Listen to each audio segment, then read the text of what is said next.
დაფარვა ოდნავ მონაცრისფროა, უფრო შავი რა, მაგრამ მზეზე ნაცრისფერი ის გადაკრავს.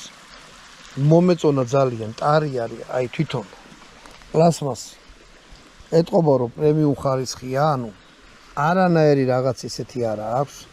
ორი დიაწერია, ანუ დენიელ დეფენსი. თვითონ ტარი კაი კაუჩუკისგან არის და გეგონება ტყავიაო, კარგად არის დაჭრილი და კარგაა მოფიქრებული რა. აი ესენი აქვს ჩაყენებული ორივე მხარეს. ეს თურქული არახთან შედარებით სხვანაირია, უფრო რეზინი კი არა, უფრო პლასმასია, მაგრამ ამის კალიბრიდან გამომდინარე, ამ იარაღს ეგეთი დიდი რყევები და დარტყმები მხარზე არ აქვს რა. 5.56 კალიბრია, ანუ ნატო სტანდარტის ვაზნებს ისვრის, ვინც არის ეს კალიბრი რა არის, აი ესეთი ვაზნა და ერთ რამეს გეტყვით რა, ვინც ახლა არ ახარ ჩახედულები, ამას პატარა ის აქვს, თავი ხედავ ჭურის, მაგრამ სადღაც აი აქამდე ის ჭური, ანუ ესო დაშალოთ, რასაც მე არ გიჭირთ. საბრძოლო მასალა არ გამოიყენოთ რაღაცაში, მოდით დავშალო და რაღაც.